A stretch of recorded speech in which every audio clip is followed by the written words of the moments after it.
Bienvenue dans le podcast Puissant, nouvel épisode, nouvel invité. Alors aujourd'hui, nous avons le plaisir d'accueillir Anna Malha. Alors Anna Malha, c'est un vrai plaisir de t'accueillir. Je vais t'essayer de te présenter rapidement, dire ce que tu fais. En tout cas, c'est un vrai plaisir de t'accueillir dans le podcast Puissant. Merci beaucoup, Saïd. Le grand plaisir est pour moi. Je suis très contente d'être avec toi aujourd'hui pour parler de ce sujet.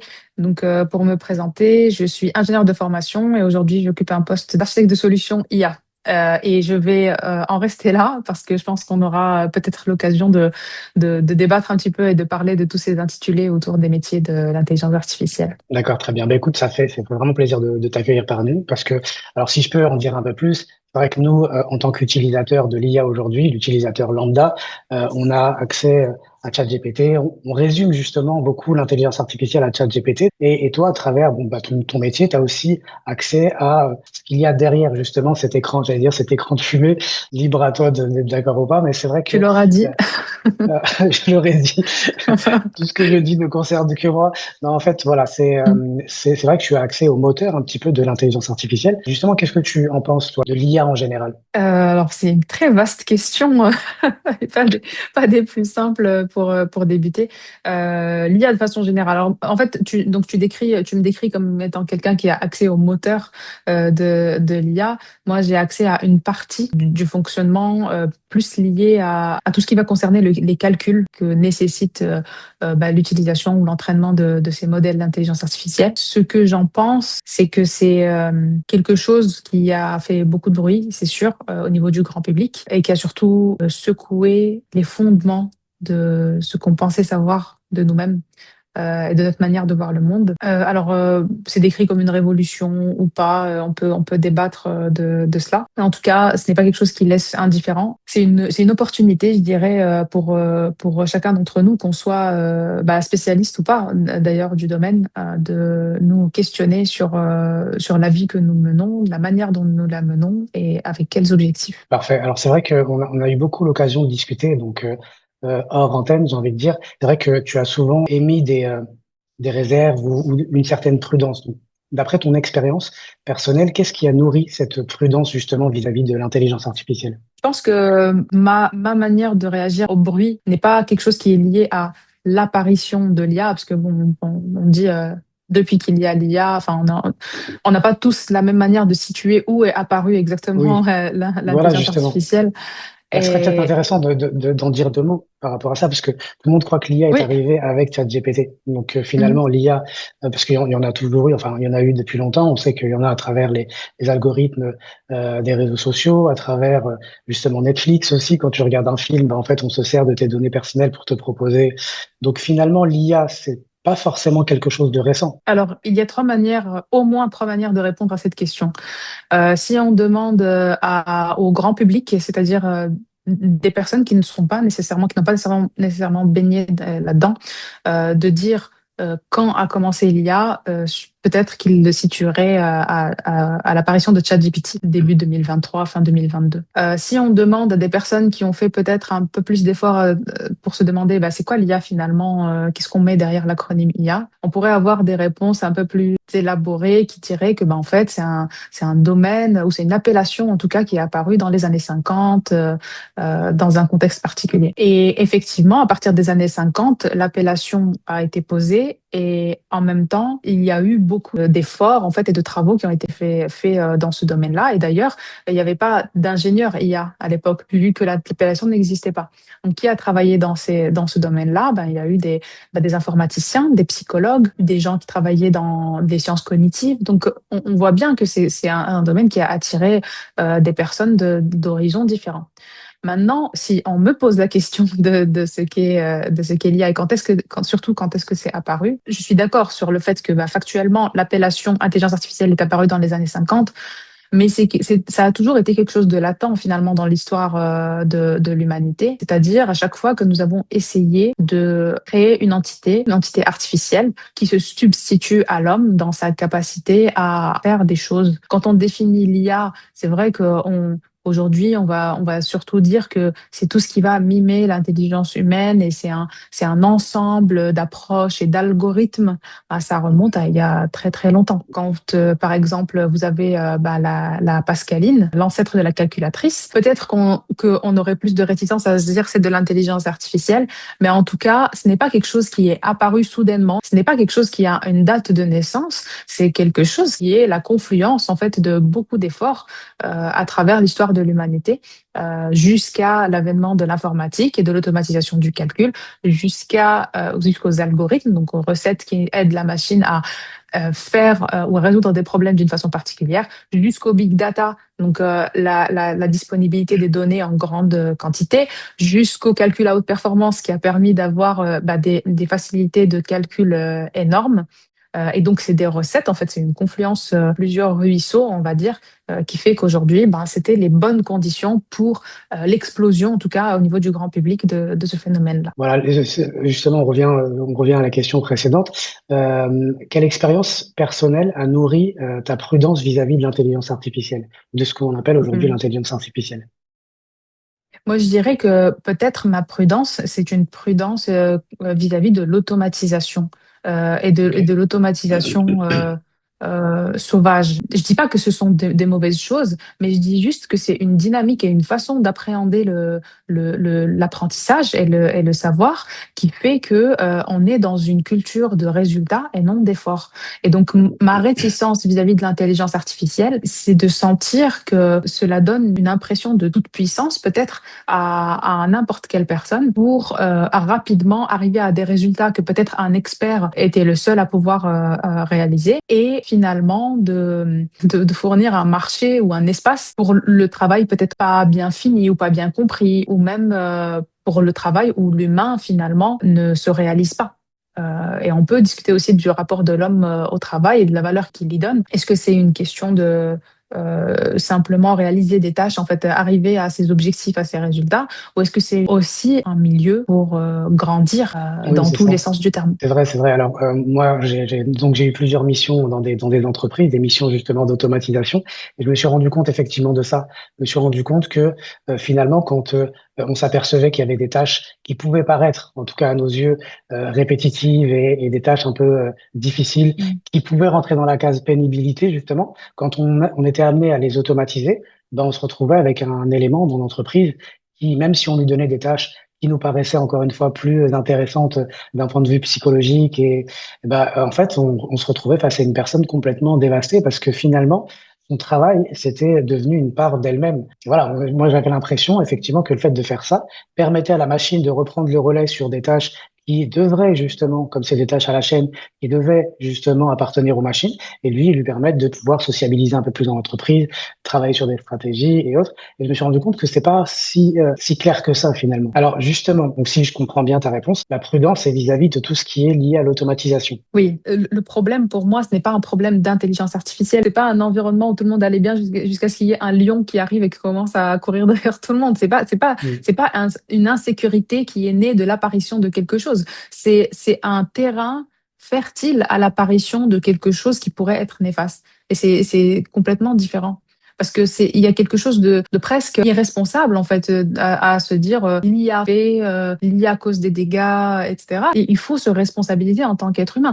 Quel humain suis-je face à l'IA? Et à partir de ce moment-là, évaluer à quel point on est solide, ancré, ou à quel point on est fébrile face à l'IA ou n'importe quel outil, finalement. Alors justement, on a donc une intelligence artificielle générative, je précise bien, parce qu'il y a plusieurs formes donc d'intelligence artificielle. On a une intelligence artificielle générative qui paraît tout connaître. Avant, le challenge était de chercher à savoir.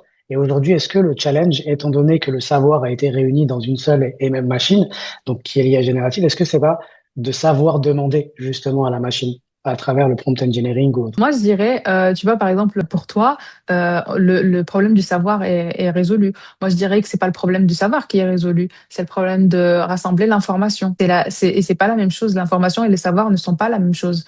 Je veux dire, si chez moi, tous mes murs, c'est des étagères où il y a des livres partout, j'ai l'information à portée de main, littéralement, mais je n'ai pas Oui, le savoir, je n'ai pas profondément la connaissance en fait de ce qu'il y a dans ces livres. Et pour moi, le gros problème, il réside là-dedans, c'est-à-dire à quelque part diffuser cette culture de tant que je peux avoir accès à l'information rapidement, je suis safe. Tant que je peux demander à Google, je suis safe. Et là, on n'est pas sur l'intelligence artificielle.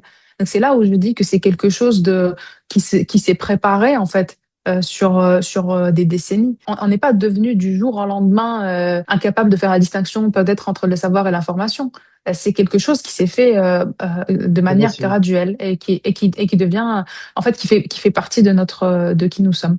Donc, pour répondre à ta question, on a beau être un ninja du prompt engineering, on est un ninja de l'extraction de l'information, mais pas de Du son savoir. assimilation. C'est quoi le risque réel, finalement? S'il y avait un Alors, risque quand on parle sur le, voilà, s'il y avait un risque sur lequel travailler, pour moi, s'il y avait un risque sur lequel travailler, je dirais que c'est le risque de la fascination. Parce que la fascination, en fait, c'est ce qui fait que, par exemple, si on va voir un spectacle avec un magicien et que ce magicien se met à découper la dame en deux, donc il la met dans une boîte et il la découpe en deux, bah, la fascination, c'est de croire que c'est vrai. L'émerveillement, fascination, il y a quelque chose de positif dedans. Bon, là, il n'y a rien de positif à voir quelqu'un couper quelqu'un bon, d'autre en deux. à part pour le divertissement, tu me diras. Voilà, pas pour le divertissement. Mais en tout cas, c'est parce qu'on sait que c'est pas vrai. On sait que ce qu'on est en train de voir, ce n'est pas vrai.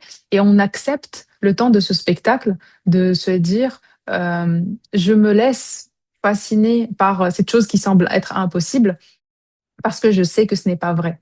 Le problème avec ce qui est en train de se passer, et tu as raison de spécifier intelligence artificielle générative, c'est là où on voit que finalement, lorsqu'on a une machine qui nous répond dans un format qui ressemble au format ou à la construction des phrases d'un être humain moyen ou d'un être humain lambda, on a dépassé la fascination, on croit que ChatGPT nous parle. Et d'ailleurs, quand on parle de ChatGPT, on dit j'ai demandé à ChatGPT, il m'a dit comment il sait. En fait, on lui attribue des caractéristiques qu'on attribuait qu'à Un l'humain, en humain, fait. c'est vrai. Et donc, Mais c'est le, justement, c'est le c'est pas. fameux risque d'anthropomorphisation, c'est-à-dire qu'à force d'utiliser des mots qui sont du domaine des relations humaines avec une machine, on finit par croire que cette machine est un être vivant, est un être conscient.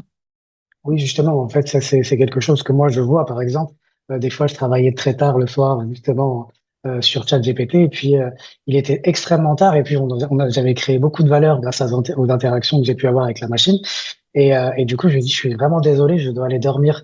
On se retrouve demain. En fait, j'avais presque honte, en fait, de le laisser. Donc, effectivement, alors pour nous, aujourd'hui, il y a un risque, effectivement, mais c'est parce que aussi, comme tu le dis, bah, en fait, ça ressemble beaucoup à une conversation qu'on pourrait avoir avec un être humain. Donc, ça trompe un petit peu l'esprit critique. Euh, Qu'est-ce qu'on pourrait faire justement pour justement limiter ce risque, donc pour nous-mêmes, pour les adultes, mais surtout pour les enfants, parce qu'on a de plus en plus d'enfants aujourd'hui qui communiquent directement avec ChatGPT, qui le prennent en tant que confident, même en tant que petit ami. J'ai vu qu'il y avait pas mal de choses comme ça. Mm. L'un des agents IA, par exemple, les plus téléchargés ou les plus créés sur ChatGPT, c'est le confident ou le petit ami, la petite amie.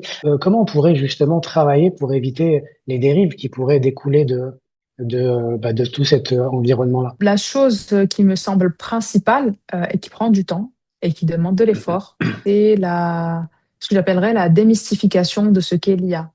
C'est-à-dire passer par l'éducation pour expliquer aux jeunes et aux moins jeunes ce Mhm. qu'est réellement l'IA. Qu'est-ce qu'on entend par IA?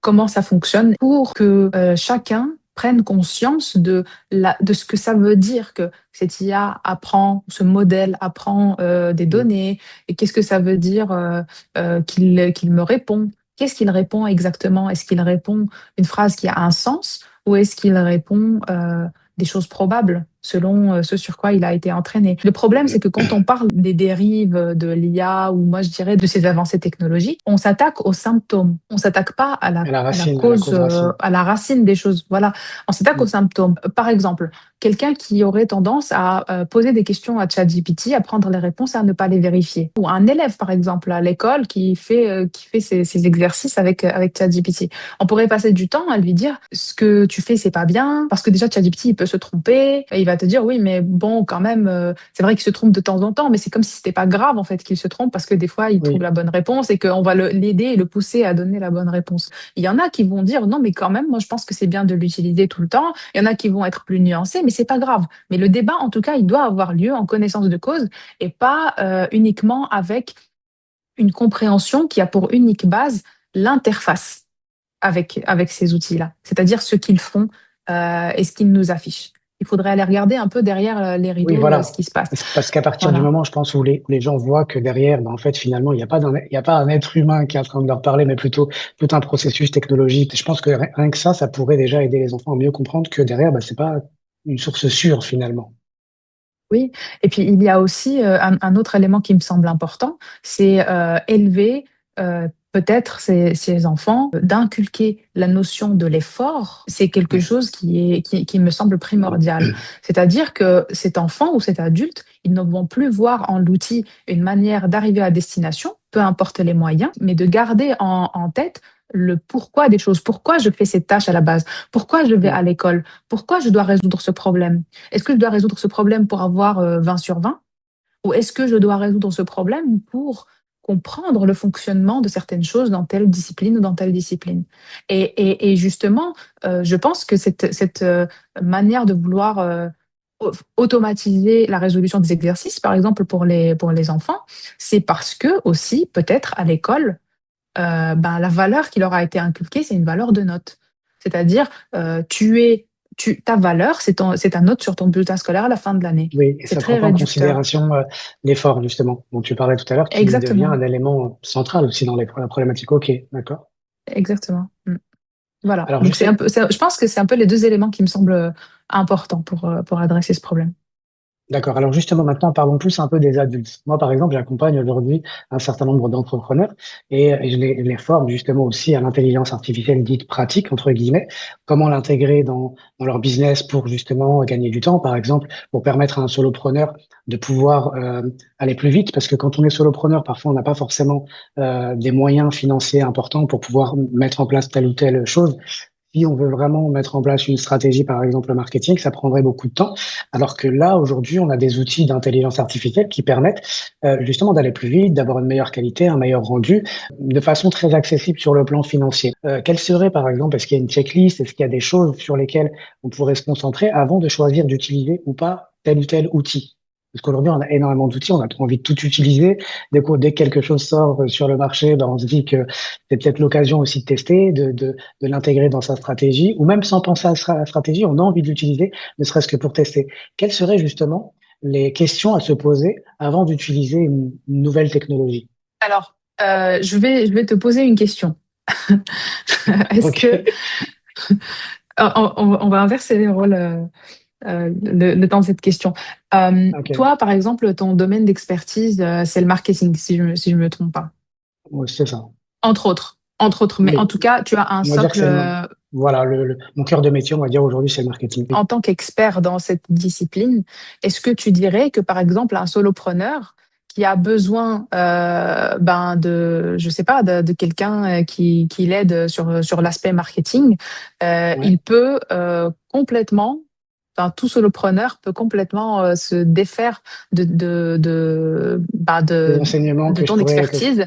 Voilà, de ton enseignement, de ton expertise, pour simplement utiliser un GPT alors, qui fasse le boulot pour lui. Non, non, c'est une très bonne question. En fait, je ne pense pas aujourd'hui. Alors, je pense qu'aujourd'hui, un GPT va travailler peut-être beaucoup plus vite que moi sur certains aspects du marketing. Ça, c'est indéniable. J'utilise moi-même des GPT pour aller plus vite, Mm. et pour faire d'autres actions. Quand on a formé les intelligences artificielles, tu sais sans doute mieux que moi comment ça fonctionne. On va les former sur la base d'un contenu qui est déjà disponible.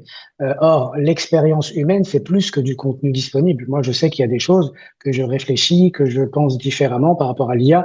Et j'ai même l'impression que utiliser l'intelligence artificielle de manière standard donne des réponses marketing sur le marketing très standard. Donc, je pense qu'aujourd'hui, au moment où on est en train de faire ce podcast, je pense que c'est encore difficile de se passer de personnes qui ont une expérience plus ou moins importante dans un domaine précis. Donc, je sais pas si ça répond à ta question. Mm. Je pense que les experts du domaine sont déjà les plus à même à se prononcer sur là où Sur cette ils question. voient un usage, euh, un usage sain de l'automatisation de leur métier ou d'une partie de leur métier, et là où ils voient des dérives. Typiquement, toi, par exemple, vis-à-vis de tes clients, tu pourrais leur conseiller, oui, alors pour générer tel type de contenu, tu peux utiliser tel outil-là. Mais il y a des choses, en fait, où je leur dirai, ah non, il va falloir qu'on se cale à un meeting pour parler de ça, Oui, il va falloir que bien je sûr. travaille là-dessus, etc. Par contre, je dirais, là où peut-être, et ça c'est peut-être lié aussi à mon histoire à moi, à mon vécu à moi, je dirais que tout ce qui touche à l'apprentissage, à chaque fois en fait qu'on est dans une courbe d'apprentissage de telle ou telle chose, l'automatisation en fait et l'utilisation de l'outil comme étant un moyen d'accélérer cet apprentissage-là, parce que l'outil, par exemple, supposons que je sais pas, je veux apprendre à écrire des modèles, par exemple, à écrire du code pour entraîner des modèles ou des choses comme ça. La chose à ne surtout pas faire, c'est de faire écrire à ChatGPT et lire le code et se dire c'est bon. L'équivalent, peut-être que ça pourrait parler aux gens, c'est l'équivalent à ça, ça serait quand on est à l'école, le prof il te donne un exercice de maths et en fait au lieu de te casser la tête à faire cet exercice-là, ce que tu vas faire, c'est que tu vas aller regarder la solution et tu vas lire la Oui. solution, tu vas comprendre la solution, tu vas te dire c'est bon. Je peux passer à autre chose. Ça n'a rien à voir en termes d'apprentissage parce que l'un te permet de construire quelque part les circuits dans ton esprit de comment je résous des problèmes, par exemple dans le cadre des mathématiques. Alors que si je Yes. me mets à lire, je peux comprendre ce que je suis en train de lire, mais jamais ça ne fait de moi quelqu'un qui est capable de résoudre des problèmes. C'est pas en lisant qu'on apprend, c'est en faisant. En fait, qu'on apprend. Donc, je dirais que dans le processus d'apprentissage, c'est là où je serais vraiment plus stricte par rapport à l'usage de ces outils-là. Et d'ailleurs, même dans les plus grandes universités au monde, par exemple, je me rappelle, j'avais fait un module intelligence artificielle il y a quelques années, justement, à l'université de Stanford, à distance. Et typiquement, les exercices qui étaient donnés, il y avait interdiction d'utiliser des librairies toutes prêtes pour créer ces modèles-là. Il fallait vraiment tout créer from En partant de scratch. zéro. Il fallait D'accord. vraiment, en partant de zéro et avec un langage de programmation, avec, on va dire, ce qu'il permet de faire de basique, mais absolument pas utiliser des librairies préexistantes qui ont déjà codé les choses et on fait que appeler ces fonctions-là comme on appellerait un GPT, par exemple, pour faire telle ou telle chose. Et pourtant, c'est de ces universités-là que vous avez des gens comme Andrew Ng, qui est très connu parce que pour ceux qui ne le connaissent pas, c'est celui qui a cofondé Coursera. Et c'était un prof. Il a été connu pour sa pédagogie en fait dans l'enseignement des algorithmes d'intelligence artificielle. On a des gens voilà qui sont très avancés aujourd'hui dans ce domaine-là.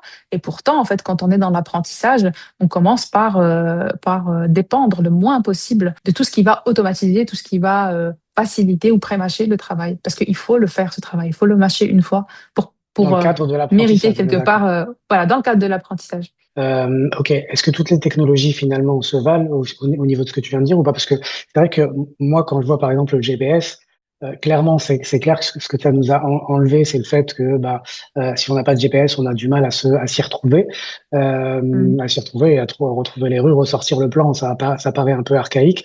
Pareil pour la calculatrice. Tu vois, je veux dire aujourd'hui, c'est quelque chose qui fait partie du quotidien. Finalement, est-ce que ça facilite pas quelque part aussi les choses? Il n'y a pas un juste milieu à avoir, justement, ou des moments où on peut se dire cette technologie, oui, c'est bien, on peut l'intégrer, l'utiliser. C'est pas quelque chose qui va apporter quelque chose de négatif. Et puis de l'autre côté, avoir des technologies où il faut être un peu plus prudent justement. Mmh. Bah, c'est vrai ce que tu dis, et c'est pour ça que quand je parle je prends l'exemple de l'IA parce que c'est ce qui touche le plus, les gens et Mm. ce qui parle le plus. Mais comme je le disais, ce sont des choses en fait qui ont commencé, il y a longtemps, et qui pour moi concernent la notion de la technologie de manière générale. Ce n'est pas quelque chose qui est simplement apparu, avec l'IA. Pour la question du juste milieu, je n'aurais aucune prétention en fait à décrire un juste milieu universel parce que voilà, j'aurais du mal. Déjà, je pense que je suis pas outillée complètement pour faire cet exercice-là parce que c'est quelque chose qui nécessite des connaissances pluridisciplinaires. Mais en même temps, ce que j'aurais envie de dire, c'est que ce juste milieu, je pense qu'il est surtout, au moins partiellement, dans l'usage conscient. C'est-à-dire que si je décide que je veux déléguer la rédaction de absolument tous mes textes à l'IA, ok, c'est un choix et c'est un choix personnel. Et si on est dans des corps différents avec des âmes différentes, c'est bien pour une raison. C'est pas voilà. Donc c'est un choix qui se respecte. Mais je pense que il faut que ce choix soit fait à partir d'une conscience des implications de ce choix-là. C'est-à-dire que, par exemple, quand tu parlais du GPS, on peut se dire, oui, mais finalement, bon, à quoi ça sert de se casser la tête avec une carte ou de s'orienter Mm. dehors, etc. Alors, bon, ça sert déjà parce que le jour où il n'y a pas le GPS, on n'est pas perdu. Mais bon, disons que les GPS sont disponibles partout et qu'on n'en manquera jamais. La question que je me pose, et c'est vrai, une vraie question que je pose, hein, j'ai pas la réponse, mais au moment où on a délégué l'orientation, la notion d'orientation à un outil, quel est devenu notre rapport à la nature, à notre environnement? Quel lien nous avions peut-être avant avec les éléments de la création en fait autour de nous Oui. qu'on n'a plus aujourd'hui?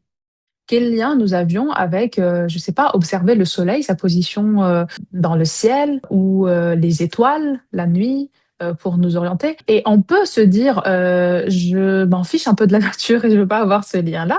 Mm. Soit, on peut débattre de si c'est un choix judicieux ou non, mais en tout cas, il doit être fait en conscience. Moi, ce qui me pose problème, c'est le fait de considérer que l'automatisation, sous toutes ses formes, c'est un remplacement un à un, c'est-à-dire une question d'équivalence entre la fonction, entre telle fonction humaine et telle fonction machine. Je pars du principe que il est impossible de remplacer un à un n'importe quelle fonction et que lorsqu'on a l'impression de remplacer, en fait, ce qu'on fait, c'est qu'on externalise un élément, d'accord? Et il faut pas se tromper dans la précision de comprendre qu'est-ce qu'on externalise. Un autre exemple qui est très fameux, enfin très fameux, bon, ça a été beaucoup discuté aussi depuis ce bruit autour de l'IA par les philosophes, c'est la notion de la mémoire et de ce dialogue où Platon nous raconte comment dans c'est un mythe en fait où il explique qu'il y a un dieu égyptien qui arrive voir le roi pour lui dire qu'il a le remède au problème de la mémoire. Et donc, en fait, Mm. et le roi qui lui répond qu'en fait, il y a une différence entre la mémoire et la remémoration. Et c'est un peu ce qu'on a discuté, par exemple, pour les numéros de téléphone. Si on définit la mémoire comme étant la capacité même pas la capacité, comme étant la restitution d'une information, parce que quand on est dans la capacité, ça veut dire qu'il y a quelque chose qui se passe avant de restituer l'information. Donc on pourrait se dire, c'est le fait de restituer une information. Supposons que tu me demandes le numéro de téléphone de telle personne et que je le connais par cœur, je te le donne et tu me demandes le numéro de téléphone d'une autre personne que je ne connais pas par cœur et je vais le chercher sur mon téléphone et je te le donne. Si tu considères que la mémoire, en fait, c'est le résultat de ce travail-là, c'est-à-dire le fait que je t'ai donné un numéro de téléphone, là, tu peux te dire, bah, en fait, le stockage du téléphone a remplacé la mémoire de l'humain. C'est ça. Mais si tu considères la question de la mémoire comme étant quelque chose de beaucoup plus complexe que ça, de beaucoup plus profond que ça, à savoir que quand on apprend en fait Et ça, peut-être que les gens qui travaillent dans tout ce qui est neurosciences, on parlerait de manière beaucoup plus précise et bien mieux que moi.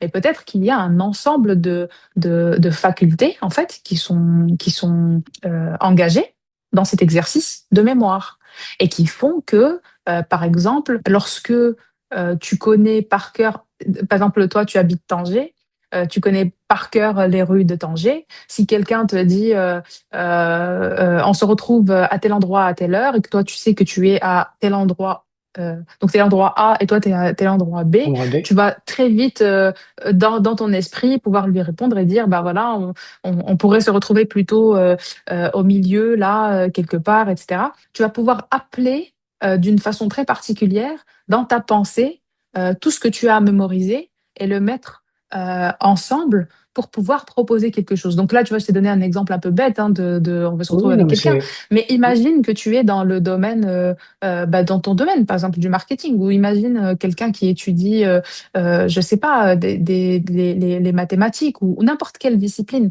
Ouais, Quand on mémorise les choses, elles sont en accès direct à nos pensées. Elles n'ont pas oui. besoin de passer par l'outil en fait Et pour ça les a plus de mobiliser. valeur. Alors ça a plus de valeur dans le sens, en tout cas pour moi, dans le sens où la pensée est plus riche. La pensée qui est C'est vrai, produite c'est est vrai. plus riche et plus intéressante.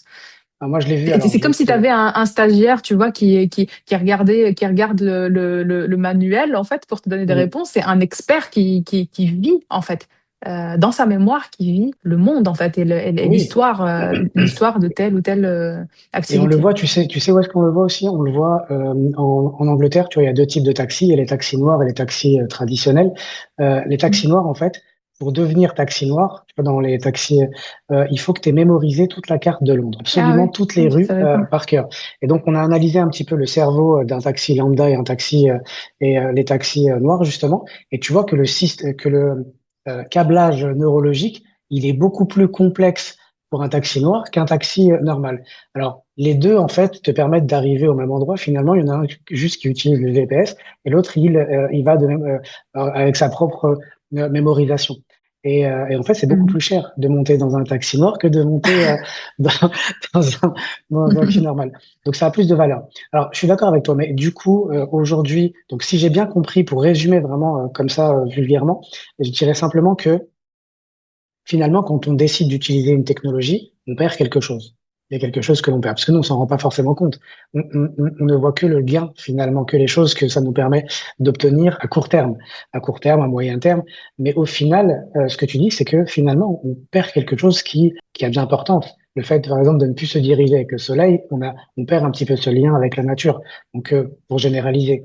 Donc, c'est un peu ça que tu dis pour résumer mon discours. Donc, il faudrait Oui, peut-être aller se poser la question avant d'utiliser un outil ou une nouvelle technologie, de se dire, OK, ça va me permettre de gagner ça, mais finalement, est-ce que j'y perds pas quelque chose? Est-ce que ce oui, serait une bonne approche? oui. Tout à fait. Je pense que ça résume très bien en tout cas, ce que j'ai essayé de transmettre. Et surtout, je dirais que, bon, certains pourront dire, de toute façon, c'est l'histoire de l'humanité. Ça a toujours été comme ça. On a toujours perdu quelque chose pour avancer vers autre chose. Et c'est ça même le progrès, en fait, de l'humanité. Ce qui compte pour moi, en fait, c'est que c'est que ce que certains définissent comme le progrès, et encore ça, là, tu vois, on peut aussi en débattre, bah, ce soit quelque chose que je choisis aussi. Ou en tout cas que je choisis à un certain pourcentage et que ça ne me soit pas imposé comme étant une trend ou un mouvement à La hype, ouais, suivre. la hype, Voilà. entre guillemets. Oui, parce qu'au final, en fait, ce qu'il faut pas oublier, peut-être pour les croyants, si je prends le cas de l'islam, en tant que musulmane, je sais que je vais être questionnée sur les choix que j'ai faits. Je ne pourrais pas dire, oui, mais on m'a dit qu'il fallait faire. Le courant allait là et donc je suis allée là. Et ça, on a beaucoup d'exemples dans le Coran qui parlent de cet aspect-là et que chacun est vraiment responsable, en fait, des choix qu'il fait. Donc, je pense que c'est très important d'être conscient en fait par rapport Voilà. à ce qu'on perd. Et si on le perd, ben choisir quelque part de le perdre De et sacrifier ne cette pas chose-là.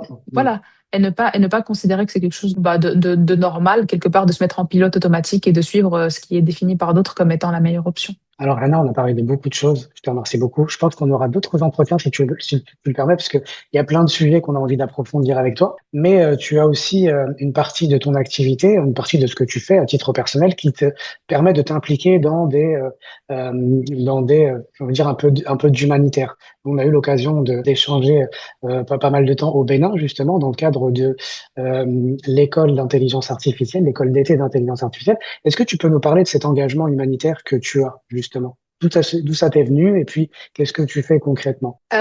Bon, engagement humanitaire, je sais pas vraiment si on peut dire, ça reste quand même plus restreint que ce que j'aurais aimé en fait y faire. D'accord. Alors, l'école d'été de l'intelligence artificielle, pourquoi? Parce que quelque part quelque chose dont on n'a pas parlé jusque-là, c'est la question du sens. C'est vraiment essayer de me connecter au sens des choses. Alors, à travers le don sous toutes ses formes et à travers surtout l'immersion dans d'autres cultures en fait que la mienne pour peut-être réaliser exactement qui je suis ou plus précisément qui je suis et pourquoi je fais les choses.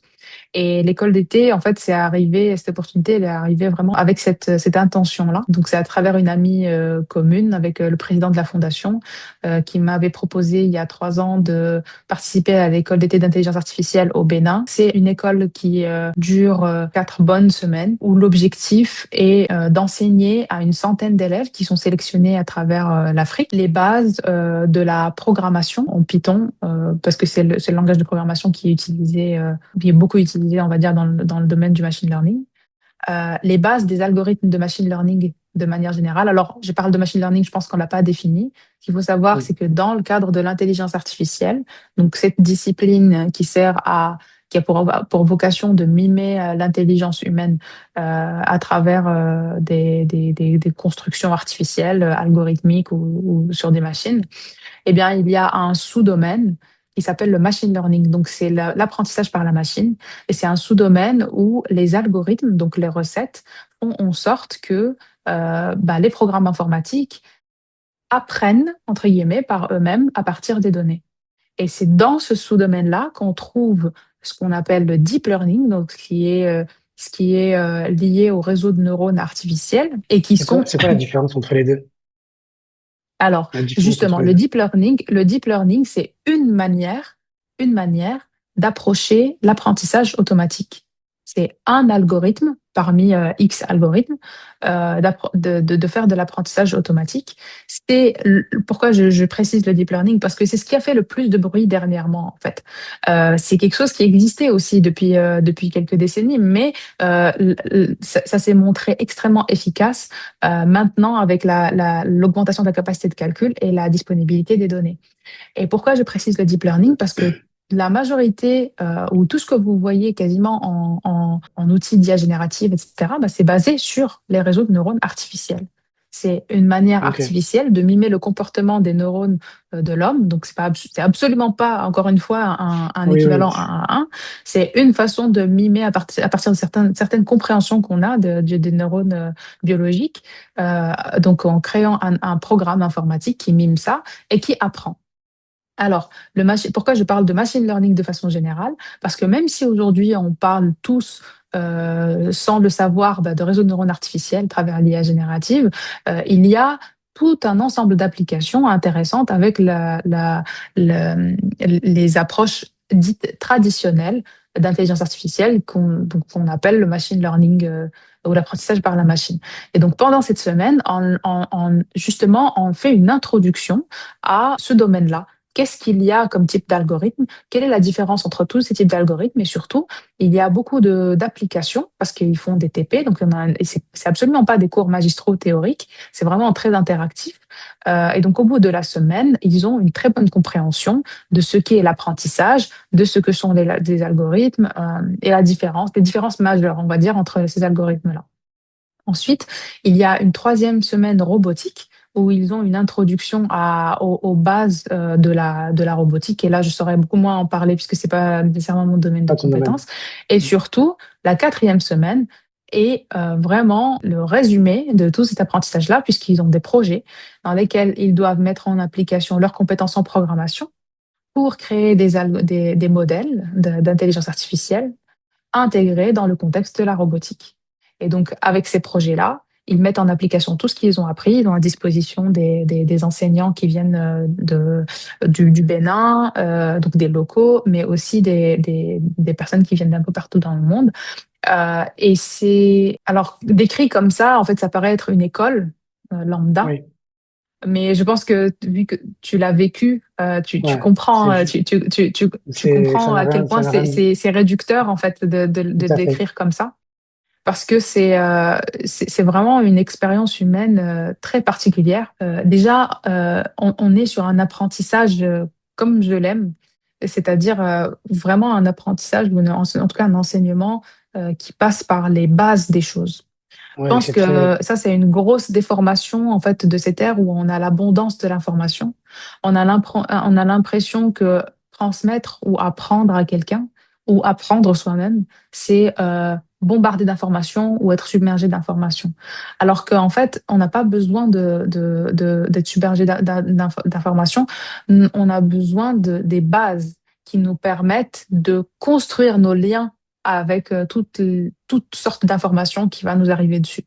Et c'est là où j'ai vraiment une profonde affection moi, pour la manière dont l'enseignement est fait dans cette école d'été. Parce que vraiment, je trouve qu'à travers les enseignants qui sont là, il y a une très, très grande qualité d'enseignement. Il y a aussi une bonne ouverture d'esprit parce que il y a des interventions d'industriels. Bah, tu as pu intervenir aussi oui, bien sur sûr, le domaine de le, l'entrepreneuriat. Tu du pourras en no-code. parler. Il y a aussi en parallèle l'école d'été de journalisme qui a lieu. Et là, en fait, cette année, donc il a commencé à y avoir un petit peu des recoupements entre les deux, dans le sens où on a un public scientifique d'un côté, un public littéraire de l'autre, et il y a des ponts qui commencent à se faire, puisque ben il y a par exemple, j'ai pu donner une conférence autour de la question de la mémoire justement. Oui. Et de la littérature à l'ère de l'intelligence artificielle. Donc il se passe des choses et c'est vraiment en plus des échanges Oui, avec avec les étudiants. les gens. Moi, là où j'ai Voilà. vraiment apprécié, c'est parce qu'effectivement, tu dis, il y a un enseignement de proximité. Il y a beaucoup de respect aussi de part et d'autre dans cette proximité entre les enseignants et les élèves. Les élèves sont là vraiment pour apprendre. Ils ont tous, je l'ai déjà dit hein, dans plusieurs lives que j'ai fait depuis, ils ont tous des projets d'envergure. C'est-à-dire que c'est pas, on ne veut pas juste lancer une start-up, un side business.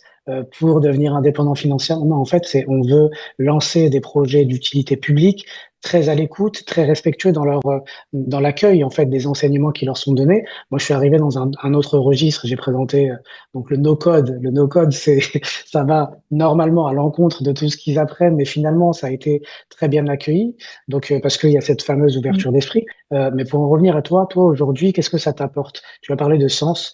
Est-ce qu'il y a autre chose qui justement fait que, parce que moi j'ai vu, hein, je t'ai vu à l'œuvre, tu donnes beaucoup de temps, beaucoup d'énergie, t'es ravi de le faire, on a presque l'impression que tu es dans ton élément finalement. Oui, c'est vrai, c'est vrai. Euh, Très honnêtement, c'est quelque chose de difficile à décrire pour moi avec des mots parce que ça va au-delà de l'utilité parce qu'on sent que ben on arrive à expliquer aux élèves ou qu'on arrive à leur apprendre quelque chose. Bon, je pense que vraiment en tant qu'intervenant, enseignant, ce qu'on veut, on apprend au moins autant que ce que les élèves sont Mm, venus apprendre parce que clairement. je vois beaucoup, beaucoup de courage dans leur manière de vivre ces 4 semaines. Pour donner un exemple, il y en a qui sont venus, ils savaient pas ce que c'était qu'un langage de programmation, ils ont Oui, c'est ça. vraiment des connaissances rudimentaires et on se dit, mais comment ils vont faire avec une semaine de Python, enfin de langage de cours de langage de programmation Python, de passer directement dans le bain du machine learning, etc. Et vraiment, ils ne lâchent rien. Je l'ai dit souvent et je le répète ici, ils ne lâchent rien. Et pour moi, c'est vraiment une inspiration de persévérance. De Oui, c'est persévérance clair. avec les moyens qui sont différents, les moyens dans tous les sens du terme, hein, qui sont Mm. différents d'un élève à l'autre. Mais il y en a, par exemple, en laissant complètement perdu sur la partie, quand on commence à parler des algorithmes de machine learning, mais qui étaient super forts dans la partie programmation, mais qui s'accrochent. Et puis inversement, il y en a qui sont plus à l'aise sur cette notion de comprendre les algorithmes, mais qui sont qui ont plus de difficultés techniques pour écrire le code, mais qui s'accrochent quand même. Il y a vraiment quelque chose de très particulier qui s'opère.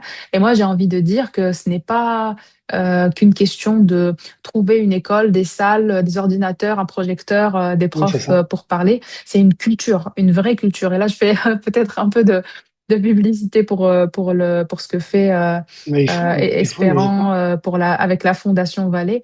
Je trouve que c'est vraiment une culture, oui, une énergie qui est propre à cette grande Ouais, famille je pense que c'est une qui, intention voilà. aussi. Je pense que tout se joue avec l'intention. De Oui. part et d'autre, il y a de bonnes intentions.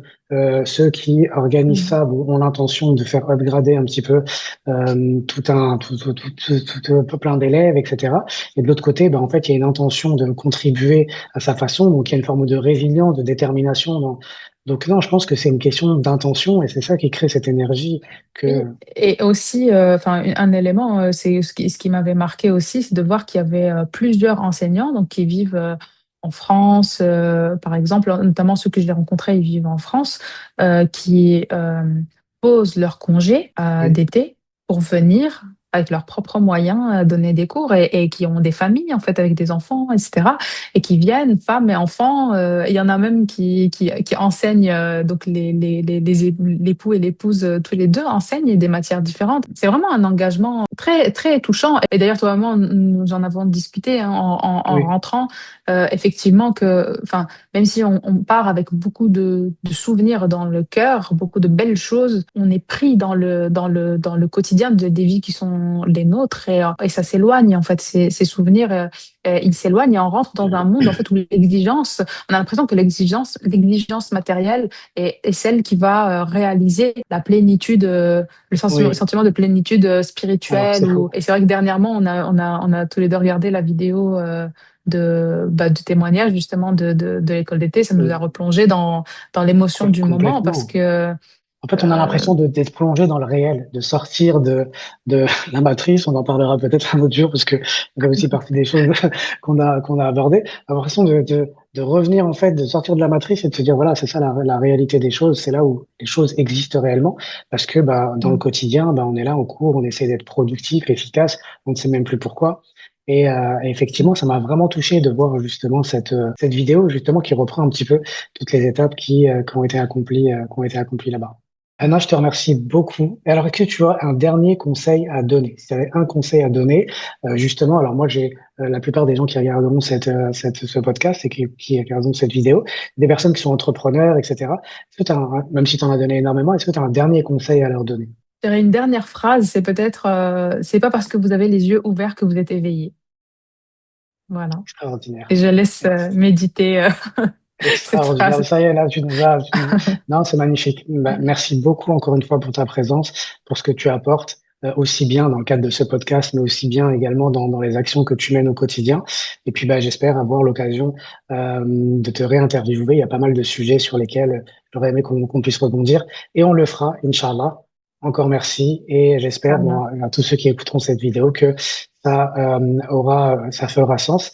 Et n'hésitez pas dans les commentaires à dire ce que ça vous a apporté, si vous avez des questions. Comme ça, voilà, on essaie de retrouver Anna pour des nouvelles questions-réponses sur la base de votre ressenti et puis peut-être des questionnements profonds que vous avez au sujet de l'IA et de manière plus générale de la technologie. Barakallahu fikum. Salam alaikum wa rahmatullah wa kun sa'ida.